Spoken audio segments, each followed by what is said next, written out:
The Little Mermaid. Far out in the ocean the water is as blue as the petals of the loveliest cornflower, and as clear as the purest glass. But it is very deep too. It goes down deeper than any anchor rope will go, and many, many steeples would have to be stacked one on top of another to reach from the bottom to the surface of the sea. It is down there that the sea folk live. Now don't suppose that there are only bare white sands at the bottom of the sea.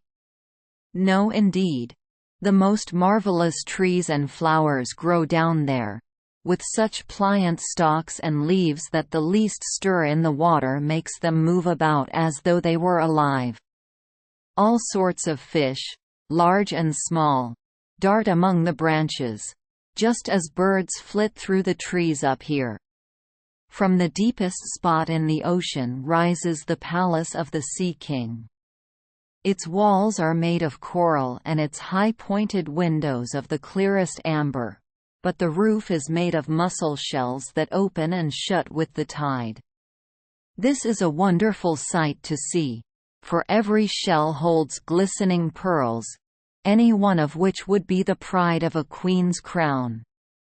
The Sea King down there had been a widower for years, and his old mother kept house for him. She was a clever woman, but very proud of her noble birth.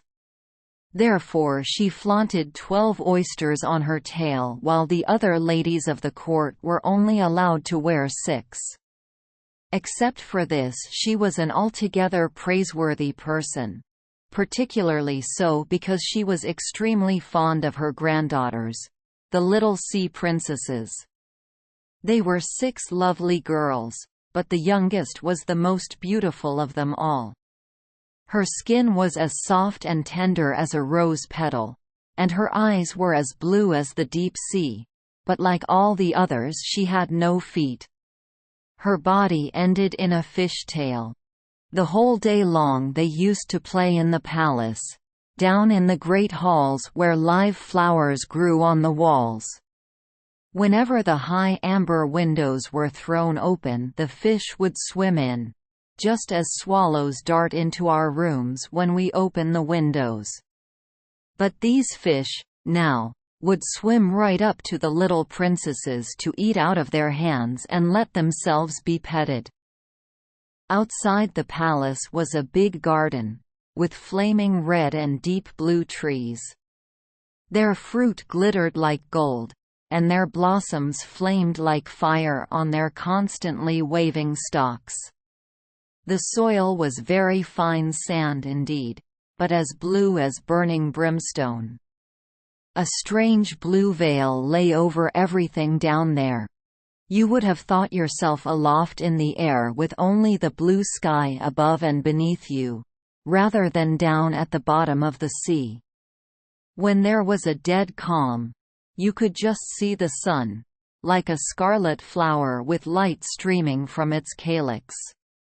Each little princess had her own small garden plot, where she could dig and plant whatever she liked. One of them made her little flower bed in the shape of a whale. Another thought it neater to shape hers like a little mermaid. But the youngest of them made hers as round as the sun. And there she grew only flowers which were as red as the sun itself. She was an unusual child, quiet and wistful. And when her sisters decorated their gardens with all kinds of odd things they had found in sunken ships, she would allow nothing in hers except flowers as red as the sun, and a pretty marble statue. This figure of a handsome boy, carved in pure white marble, had sunk down to the bottom of the sea from some ship that was wrecked. Beside the statue she planted a rose-colored weeping willow tree, which thrived so well that its graceful branches shaded the statue and hung down to the blue sand, where their shadows took on a violet tint, and swayed as the branches swayed. It looked as if the roots and the tips of the branches were kissing each other in play. Nothing gave the youngest princess such pleasure as to hear about the world of human beings up above them. Her old grandmother had to tell her all she knew about ships and cities, and of people and animals. What seemed nicest of all to her was that up on land the flowers were fragrant, for those at the bottom of the sea had no scent. And she thought it was nice that the woods were green, and that the fish you saw among their branches could sing so loud and sweet that it was delightful to hear them. Her grandmother had to call the little birds fish, or the princess would not have known what she was talking about, for she had never seen a bird. "When you get to be 15," her grandmother said, "you will be allowed to rise up out of the ocean and sit on the rocks in the moonlight, to watch the great ships sailing by. You will see woods and towns, too." Next year one of her sisters would be 15, but the others, well, since each was a whole year older than the next, the youngest still had 5 long years to wait until she could rise up from the water and see what our world was like. But each sister promised to tell the others about all that she saw, and what she found most marvelous on her first day. Their grandmother had not told them half enough, and there were so many things that they longed to know about. The most eager of them all was the youngest, the very one who was so quiet and wistful. Many a night she stood by her open window and looked up through the dark blue water where the fish waved their fins and tails. She could just see the moon and stars.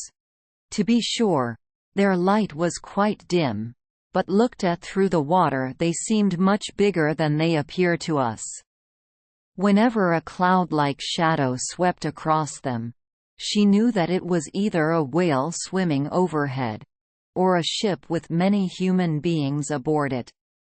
Little did they dream that a pretty young mermaid was down below, stretching her white arms up toward the keel of their ship. The eldest princess had her 15th birthday, so now she received permission to rise up out of the water. When she got back she had 100 things to tell her sisters about, but the most marvelous thing of all, she said, was to lie on a sandbar in the moonlight, when the sea was calm, and to gaze at the large city on the shore, where the lights twinkled like hundreds of stars, to listen to music, to hear the chatter and clamor of carriages and people, to see so many church towers and spires, and to hear the ringing bells. Because she could not enter the city, that was just what she most dearly longed to do. Oh, how intently the youngest sister listened! After this, whenever she stood at her open window at night and looked up through the dark blue waters, she thought of that great city with all of its clatter and clamor, and even fancied that in these depths she could hear the church bells ring. The next year, her second sister had permission to rise up to the surface and swim wherever she pleased. She came up just at sunset, and she said that this spectacle was the most marvelous sight she had ever seen. The heavens had a golden glow, and as for the clouds, she could not find words to describe their beauty. Splashed with red and tinted with violet, they sailed over her head. But much faster than the sailing clouds were wild swans in a flock. Like a long white veil trailing above the sea, they flew toward the setting sun. She too swam toward it, but down it went, and all the rose-colored glow faded from the sea and sky. The following year, her third sister ascended, and as she was the boldest of them all she swam up a broad river that flowed into the ocean. She saw gloriously green, vine-colored hills. Palaces and manor houses could be glimpsed through the splendid woods. She heard all the birds sing, and the sun shone so brightly that often she had to dive under the water to cool her burning face. In a small cove she found a whole school of mortal children, paddling about in the water quite naked. She wanted to play with them, but they took fright and ran away. Then along came a little black animal. It was a dog, but she had never seen a dog before. It barked at her so ferociously that she took fright herself, and fled to the open sea. But never could she forget the splendid woods, the green hills, and the nice children who could swim in the water although they didn't wear fishtails. The fourth sister was not so venturesome. She stayed far out among the rough waves, which she said was a marvelous place.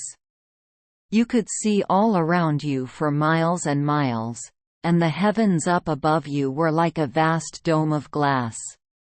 She had seen ships, but they were so far away that they looked like seagulls.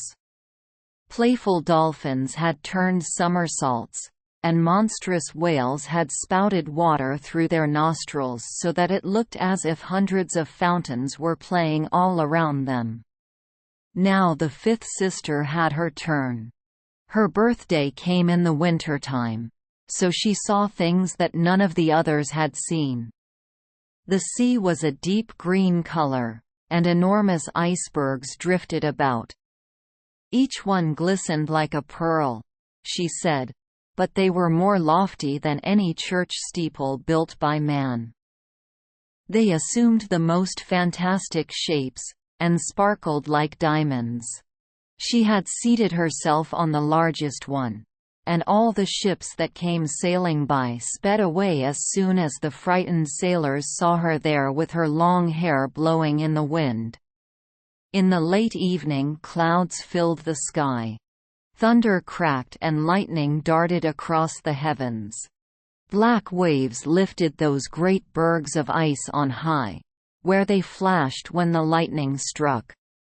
On all the ships the sails were reefed and there was fear and trembling.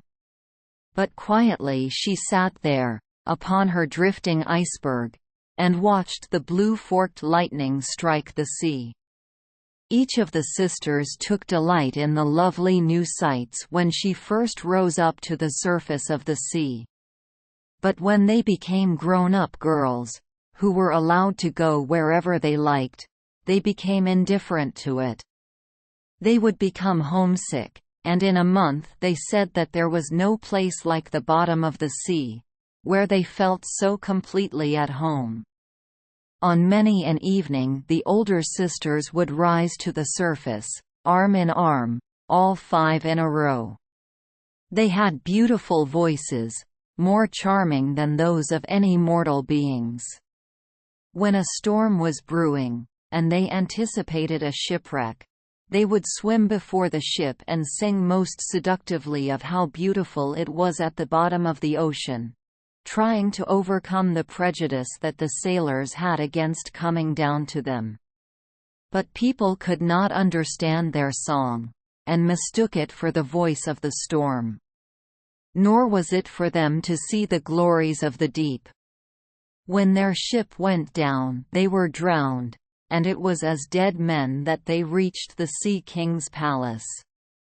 On the evenings when the mermaids rose through the water like this, arm in arm, their youngest sister stayed behind all alone, looking after them and wanting to weep.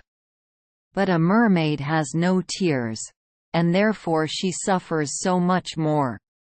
"Oh, how I do wish I were 15," she said. "I know I shall love that world up there and all the people who live in it." And at last she too came to be 15. "Now I'll have you off my hands," said her grandmother, the old Queen Dowager. "Come, let me adorn you like your sisters." In the little maid's hair she put a wreath of white lilies, each petal of which was formed from half of a pearl. And the old queen let 8 big oysters fasten themselves to the princess's tail, as a sign of her high rank. "But that hurts," said the little mermaid. "You must put up with a good deal to keep up appearances." her grandmother told her.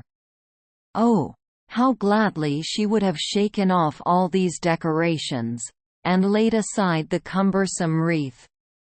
The red flowers in her garden were much more becoming to her, but she didn't dare to make any changes. "Goodbye," she said, and up she went through the water, as light and as sparkling as a bubble.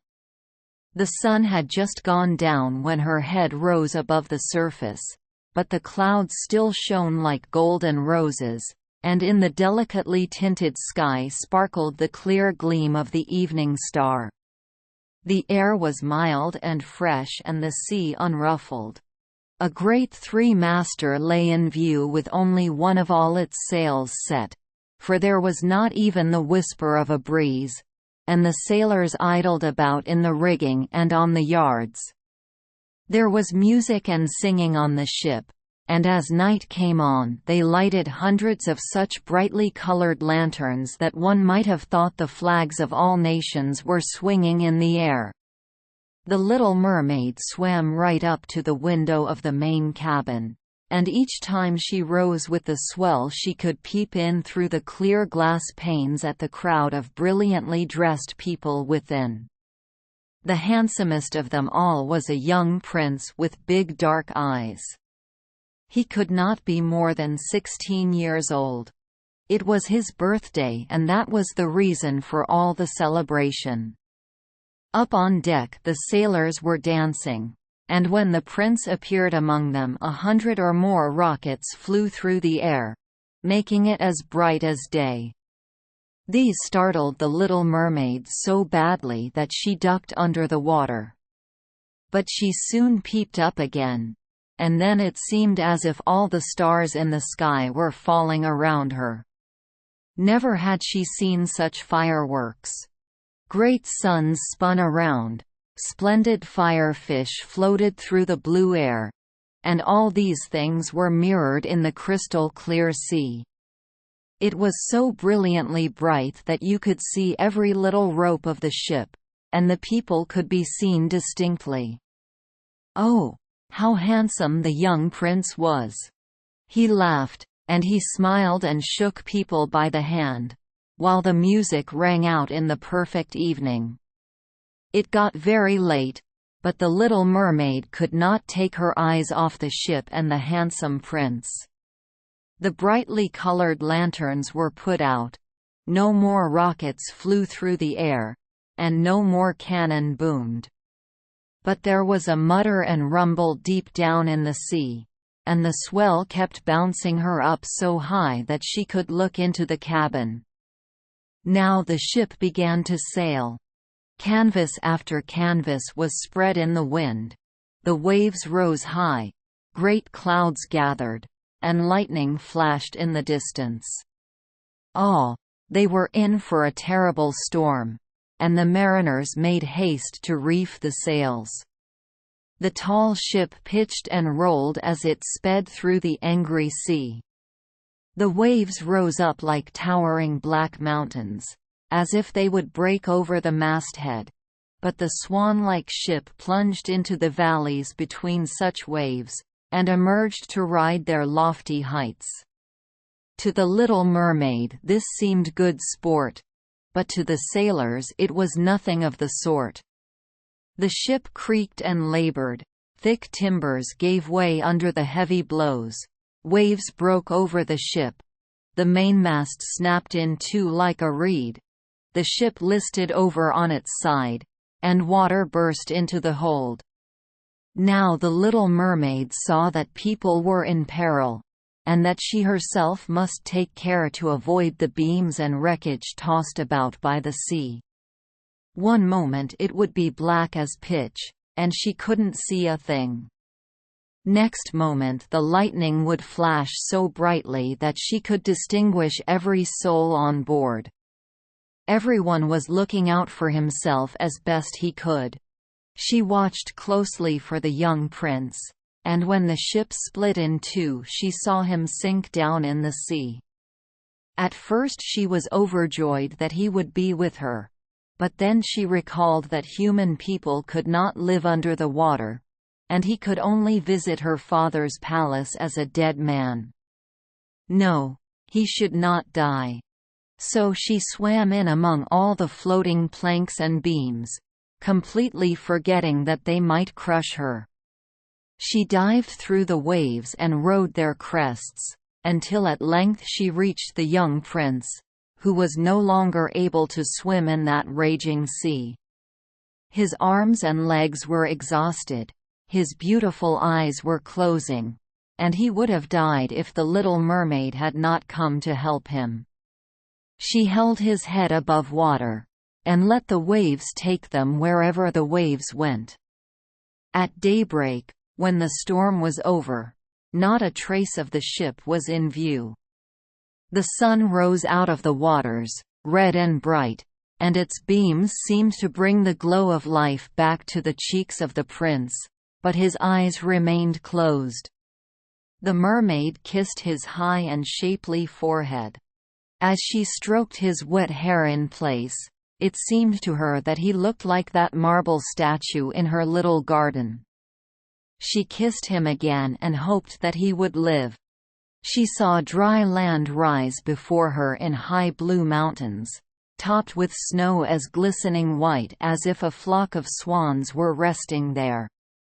Down by the shore were splendid green woods, and in the foreground stood a church, or perhaps a convent. She didn't know which, but anyway it was a building. Orange and lemon trees grew in its garden, and tall palm trees grew beside the gateway. Here the sea formed a little harbor, quite calm and very deep. Fine white sand had been washed up below the cliffs. She swam there with the handsome prince, and stretched him out on the sand, taking special care to pillow his head up high in the warm sunlight. The bells began to ring in the great white building, and a number of young girls came out into the garden.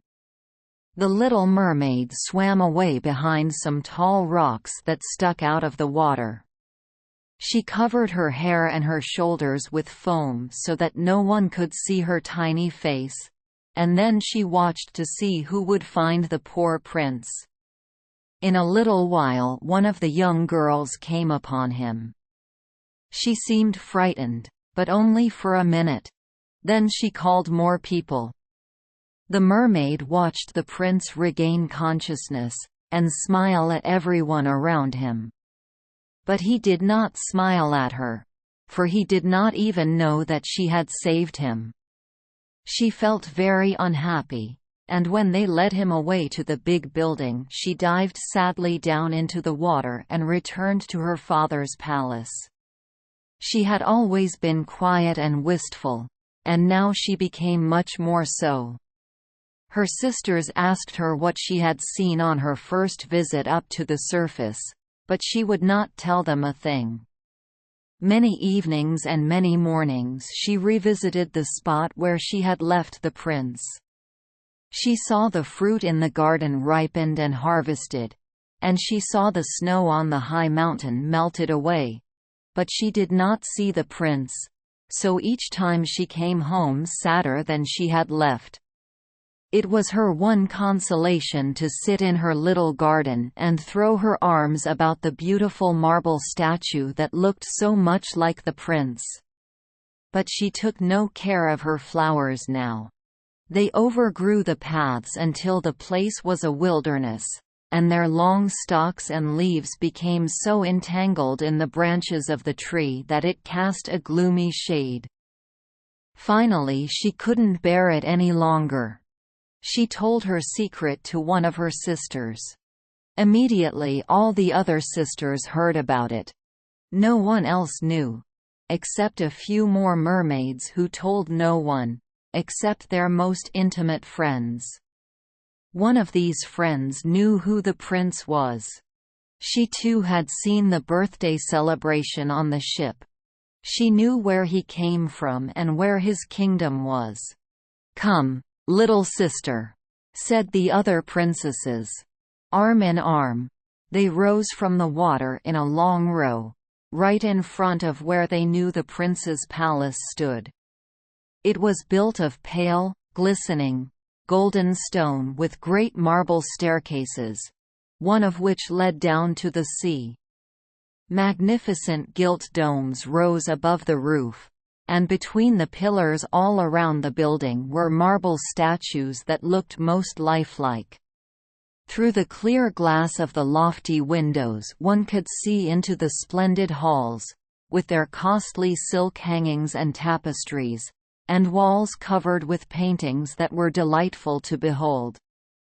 In the center of the main hall a large fountain played its columns of spray up to the glass-domed roof, through which the sun shone down on the water and upon the lovely plants that grew in the big basin.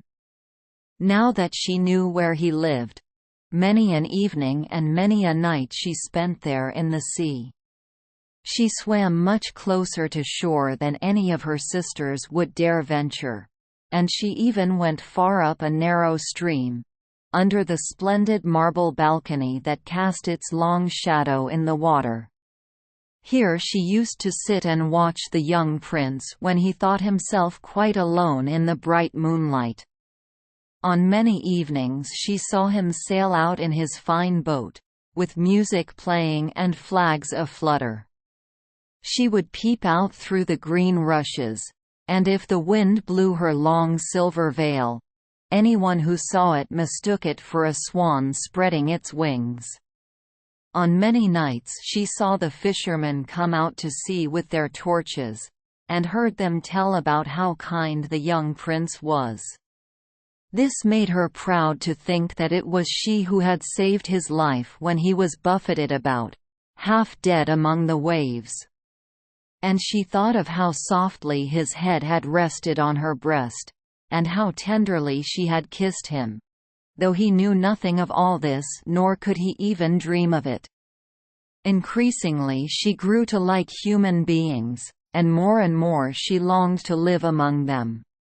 Their world seemed so much wider than her own, for they could skim over the sea in ships, and mount up into the lofty peaks high over the clouds, and their lands stretched out in woods and fields farther than the eye could see.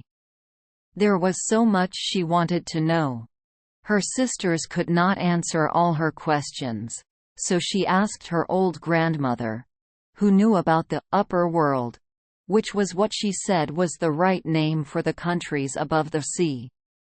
"If men aren't drowned," the little mermaid asked, "do they live on forever? Don't they die, as we do down here in the sea?" "Yes," the old lady said, "they too must die, and their lifetimes are even shorter than ours. We can live to be 300 years old, but when we perish we turn into mere foam on the sea, and haven't even a grave down here among our dear ones. We have no immortal soul, no life hereafter. We are like the green seaweed. Once cut down, it never grows again. Human beings, on the contrary, have a soul which lives forever, long after their bodies have turned to clay. It rises through thin air, up to the shining stars. Just as we rise through the water to see the lands on earth, so men rise up to beautiful places unknown, which we shall never see. Why weren't we given an immortal soul?" the little mermaid sadly asked. "I would gladly give up my 300 years if I could be a human being only for a day, and later share in that heavenly realm." "You must not think about that," said the old lady. "We fare much more happily and are much better off than the folk up there. Then I must also die and float as foam upon the sea, not hearing the music of the waves, and seeing neither the beautiful flowers nor the red sun. Can't I do anything at all to win an immortal soul?" "No," her grandmother answered. "Not unless a human being loved you so much that you meant more to him than his father and mother."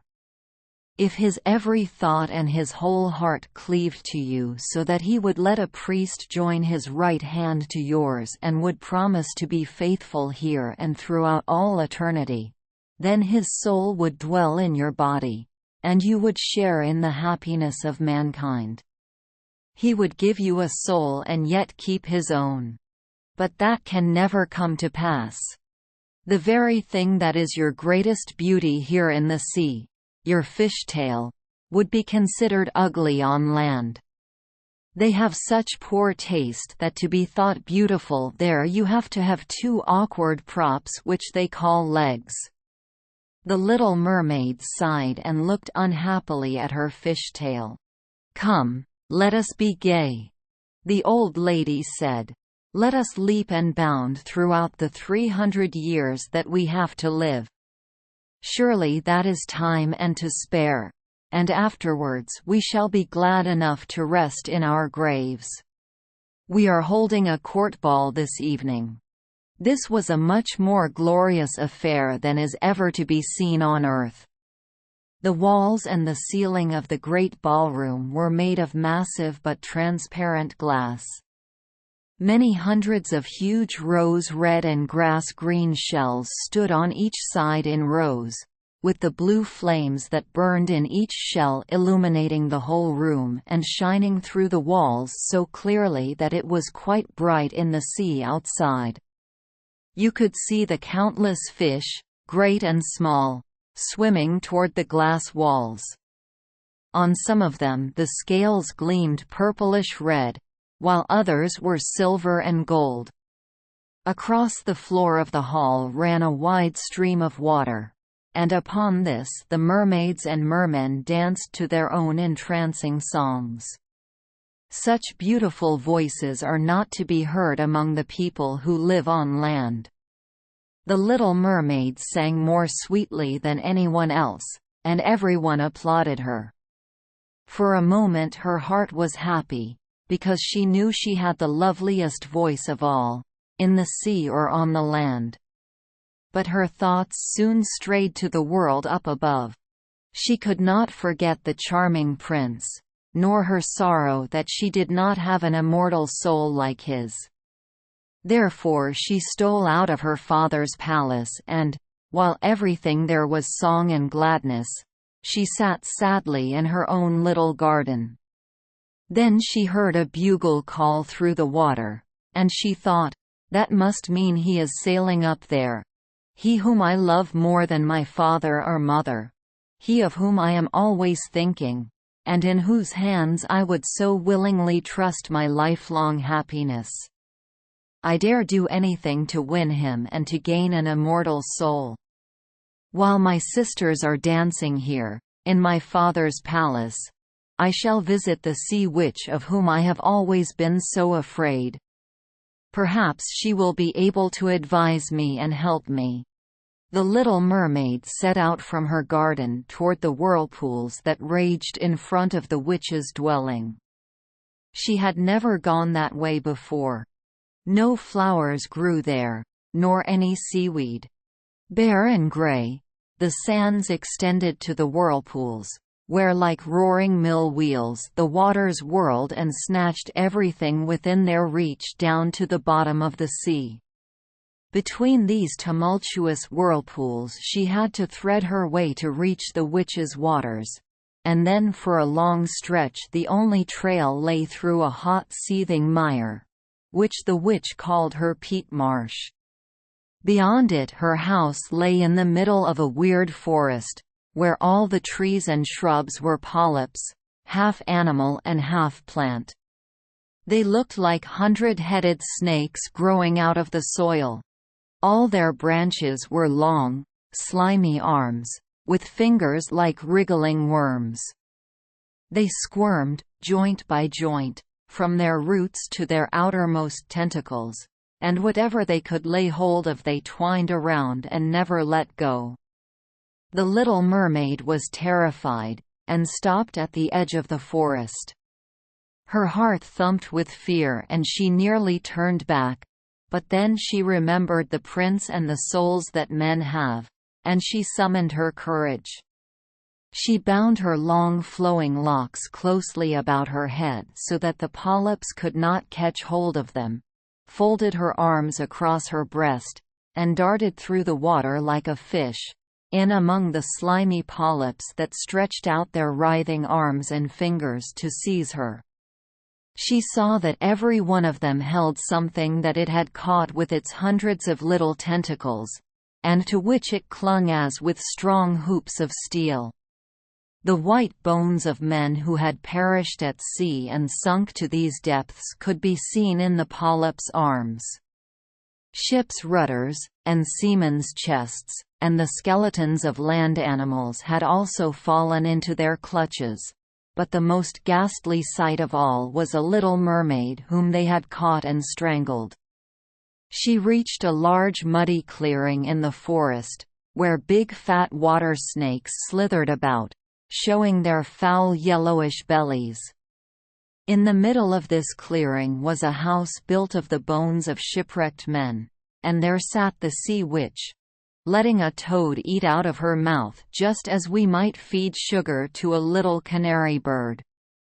She called the ugly fat water snakes her little chickabiddies, and let them crawl and sprawl about on her spongy bosom. "I know exactly what you want," said the sea witch. "It is very foolish of you, but just the same you shall have your way, for it will bring you to grief, my proud princess. You want to get rid of your fishtail and have two props instead, so that you can walk about like a human creature, and have the young prince fall in love with you, and win him and an immortal soul besides." At this, the witch gave such a loud cackling laugh that the toad and the snakes were shaken to the ground, where they lay writhing. "You are just in time," said the witch. "After the sun comes up tomorrow, a whole year would have to go by before I could be of any help to you. Jay shall compound you a draught, and before sunrise you must swim to the shore with it, seat yourself on dry land, and drink the draught down. Then your tail will divide and shrink until it becomes what the people on earth call a pair of shapely legs. But it will hurt. It will feel as if a sharp sword slashed through you. Everyone who sees you will say that you are the most graceful human being they have ever laid eyes on, for you will keep your gliding movement and no dancer will be able to tread as lightly as you. But every step you take will feel as if you were treading upon knife blades so sharp that blood must flow. I am willing to help you, but are you willing to suffer all this?" "Yes," the little mermaid said in a trembling voice, as she thought of the prince and of gaining a human soul. "Remember," said the witch, "once you have taken a human form, you can never be a mermaid again.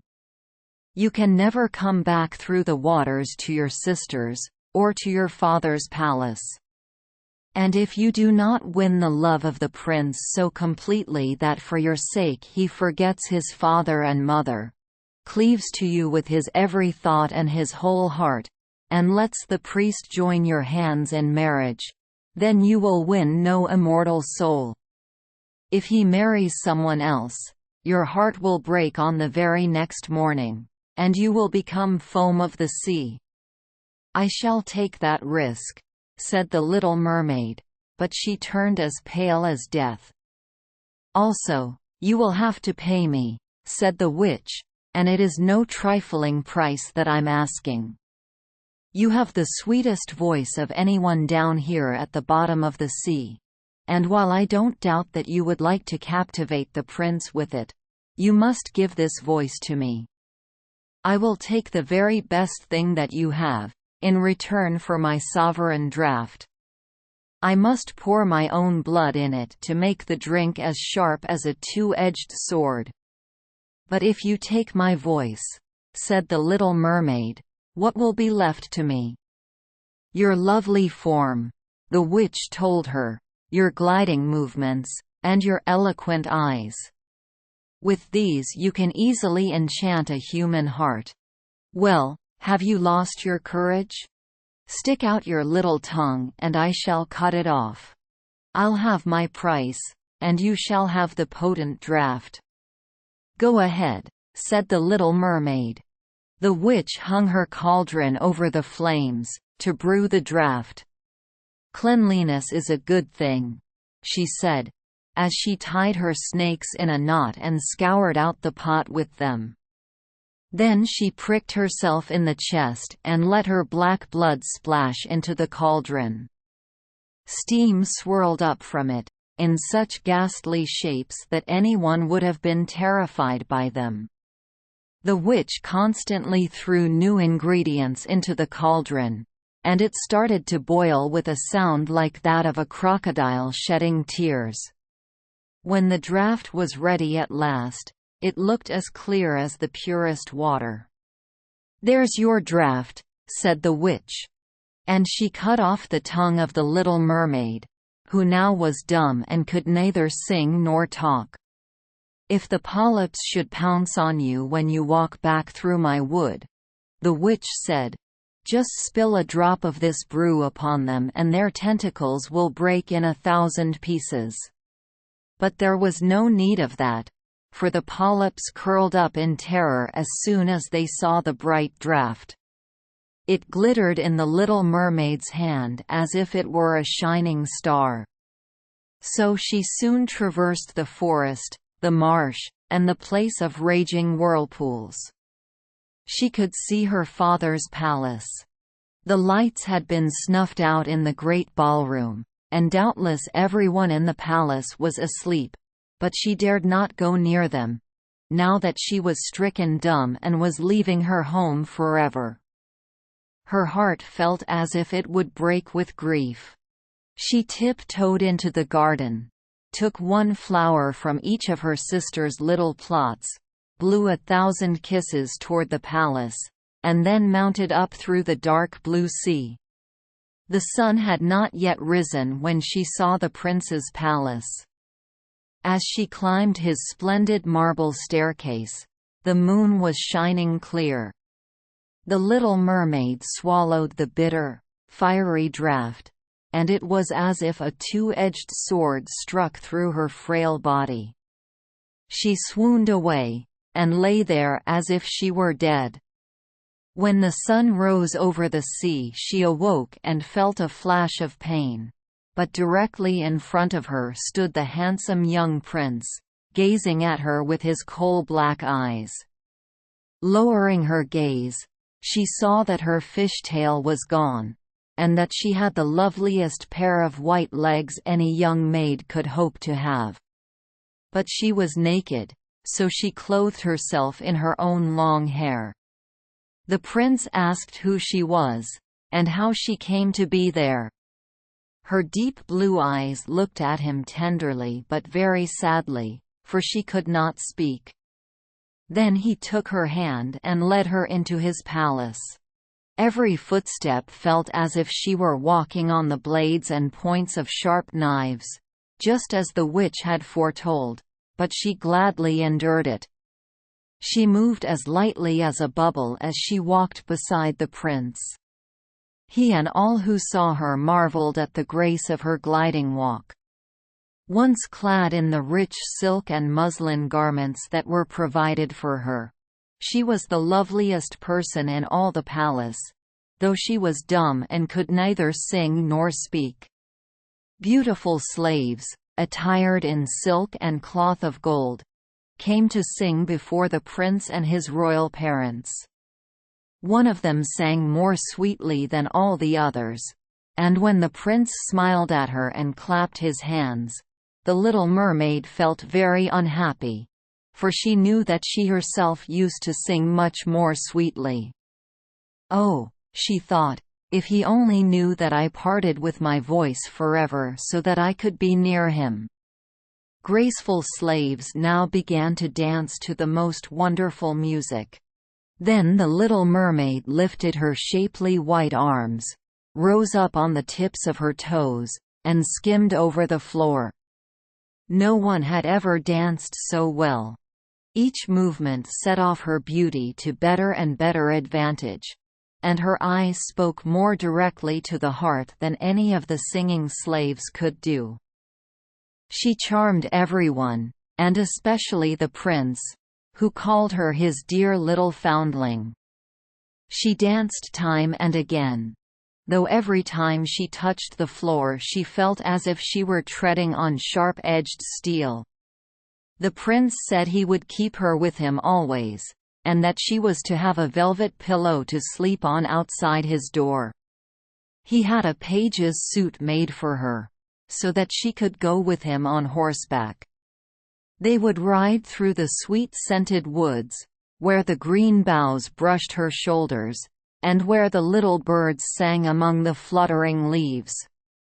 She climbed up high mountains with the prince, and though her tender feet bled so that all could see it, she only laughed and followed him on until they could see the clouds driving far below, like a flock of birds in flight to distant lands.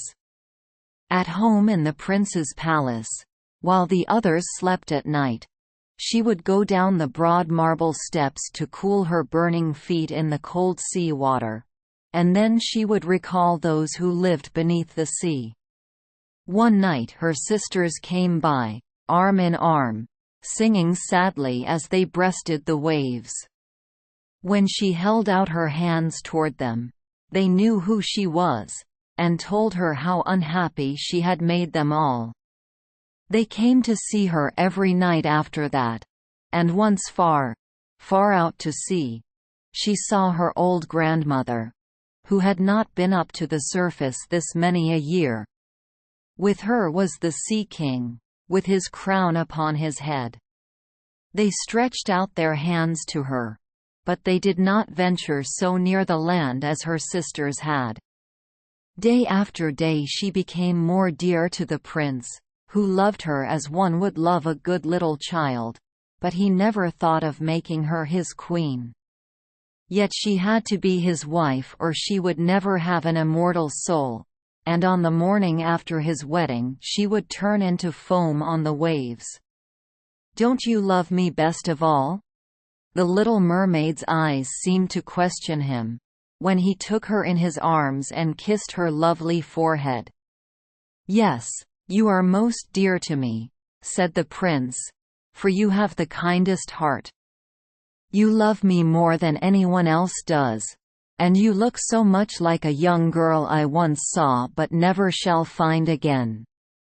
I was on a ship that was wrecked, and the waves cast me ashore near a holy temple, where many young girls performed the rituals. The youngest of them found me beside the sea and saved my life. Though I saw her no more than twice, she is the only person in all the world whom I could love. But you are so much like her that you almost replace the memory of her in my heart. She belongs to that holy temple, therefore it is my good fortune that I have you. We shall never part. Alas, he doesn't know it was I who saved his life," the little mermaid thought. "I carried him over the sea to the garden where the temple stands. I hid behind the foam and watched to see if anyone would come. I saw the pretty maid he loves better than me." A sigh was the only sign of her deep distress, for a mermaid cannot cry. "He says that the other maid belongs to the holy temple. She will never come out into the world, so they will never see each other again. It is I who will care for him, love him, and give all my life to him." Now rumors arose that the prince was to wed the beautiful daughter of a neighboring king, and that it was for this reason he was having such a superb ship made ready to sail. The rumor ran that the prince's real interest in visiting the neighboring kingdom was to see the king's daughter, and that he was to travel with a lordly retinue. The little mermaid shook her head and smiled, for she knew the prince's thoughts far better than anyone else did. "I am forced to make this journey," he told her. "I must visit the beautiful princess, for this is my parents' wish. But they would not have me bring her home as my bride against my own will, and I can never love her. She does not resemble the lovely maiden in the temple, as you do. And if I were to choose a bride, I would sooner choose you, my dear mute foundling with those telling eyes of yours." And he kissed her on the mouth, fingered her long hair, and laid his head against her heart so that she came to dream of mortal happiness and an immortal soul. "I trust you aren't afraid of the sea, my silent child," he said, as they went on board the magnificent vessel that was to carry them to the land of the neighboring king. And he told her stories of storms, of ships becalmed, of strange deep-sea fish, and of the wonders that divers have seen. She smiled at such stories, for no one knew about the bottom of the sea as well as she did. In the clear moonlight, when everyone except the man at the helm was asleep, she sat on the side of the ship gazing down through the transparent water, and fancied she could catch glimpses of her father's palace. On the topmost tower stood her old grandmother, wearing her silver crown and looking up at the keel of the ship through the rushing waves. Then her sisters rose to the surface, looked at her sadly, and wrung their white hands. She smiled and waved, trying to let them know that all went well and that she was happy. But along came the cabin boy, and her sisters dived out of sight so quickly that the boy supposed the flash of white he had seen was merely foam on the sea. Next morning the ship came into the harbor of the neighboring king's glorious city. All the church bells chimed, and trumpets were sounded from all the high towers, while the soldiers lined up with flying banners and glittering bayonets. Every day had a new festivity, as one ball or levee followed another. But the princess was still to appear. They said she was being brought up in some faraway sacred temple, where she was learning every royal virtue. But she came at last. The little mermaid was curious to see how beautiful this princess was, and she had to grant that a more exquisite figure she had never seen. The princess's skin was clear and fair, and behind the long, dark lashes her deep blue eyes were smiling and devoted. "It was you," the prince cried. "You are the one who saved me when I lay like a dead man beside the sea." He clasped the blushing bride of his choice in his arms. "Oh, I am happier than a man should be," he told his little mermaid. "My fondest dream, that which I never dared to hope, has come true. You will share in my great joy, for you love me more than anyone does."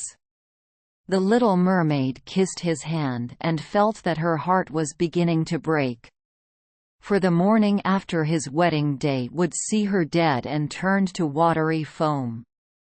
All the church bells rang out, and heralds rode through the streets to announce the wedding. Upon every altar sweet-scented oils were burned in costly silver lamps. The priests swung their censers, the bride and the bridegroom joined their hands, and the bishop blessed their marriage. The little mermaid, clothed in silk and cloth of gold, held the bride's train, but she was deaf to the wedding march and blind to the holy ritual. Her thought turned on her last night upon earth, and on all she had lost in this world. That same evening, the bride and bridegroom went aboard the ship. Cannon thundered and banners waved. On the deck of the ship a royal pavilion of purple and gold was set up, and furnished with luxurious cushions. Here the wedded couple were to sleep on that calm, clear night.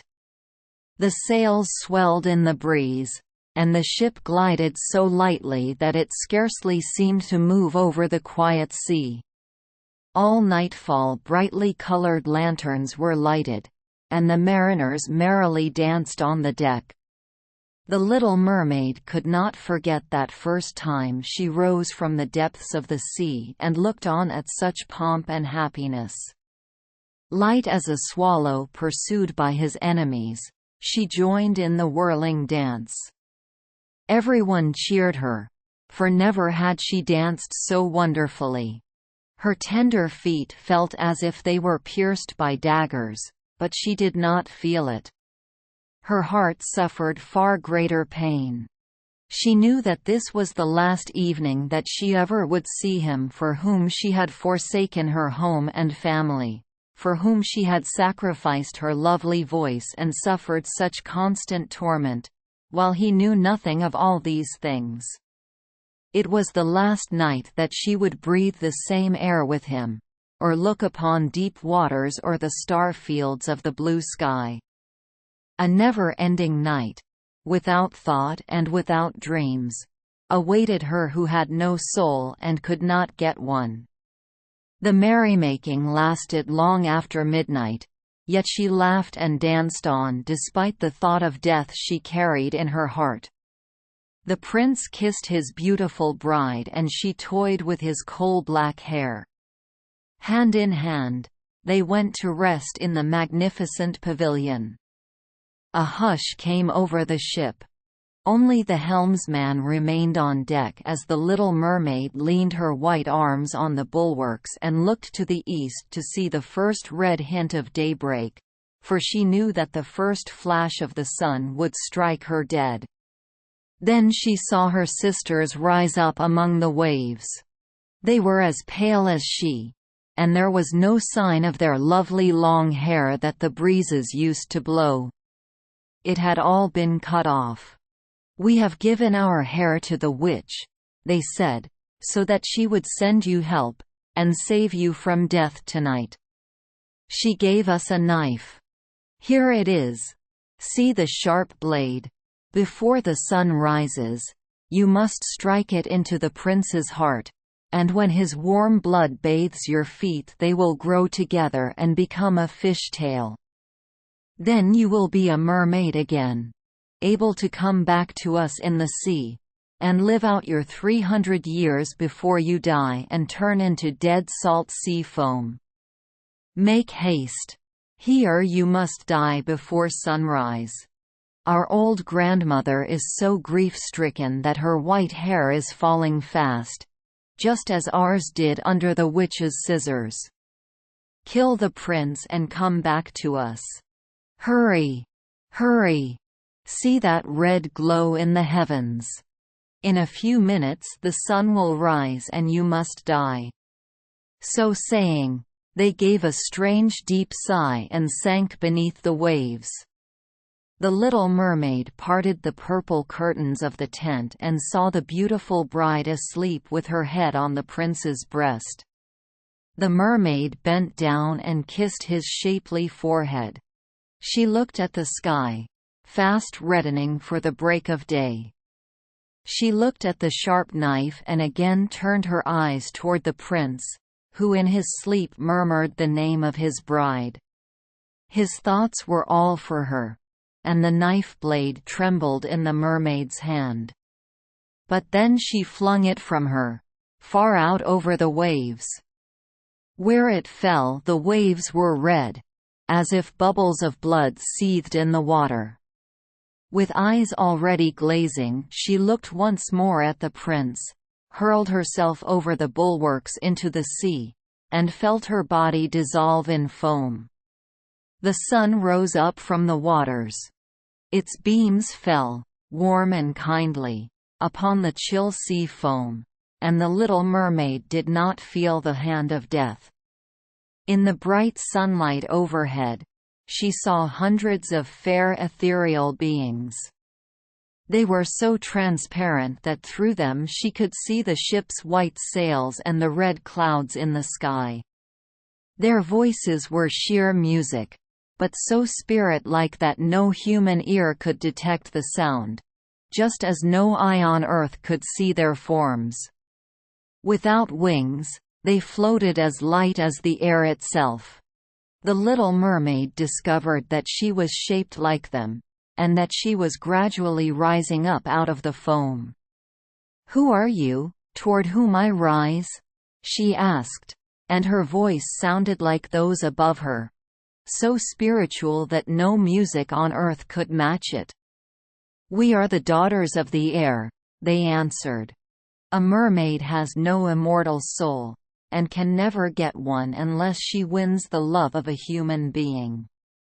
Her eternal life must depend upon a power outside herself. The daughters of the air do not have an immortal soul either, but they can earn one by their good deeds. We fly to the south, where the hot poisonous air kills human beings unless we bring cool breezes.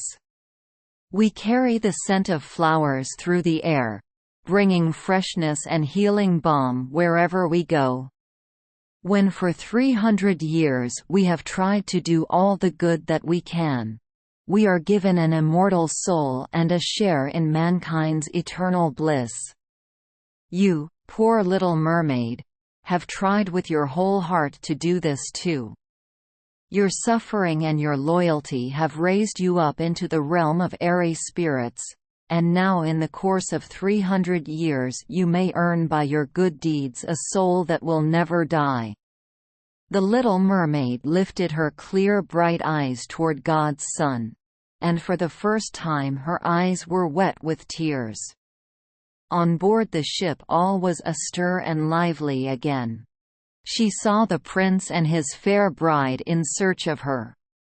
Then they gazed sadly into the seething foam, as if they knew she had hurled herself into the waves. Unseen by them, she kissed the bride's forehead, smiled upon the prince, and rose up with the other daughters of the air to the rose-red clouds that sailed on high. "This is the way that we shall rise to the kingdom of God, after 300 years have passed. We may get there even sooner," one spirit whispered. "Unseen, we fly into the homes of men, where there are children, and for every day on which we find a good child who pleases his parents and deserves their love, God shortens our days of trial. The child does not know when we float through his room, but when we smile at him in approval 1 year is taken from our 300.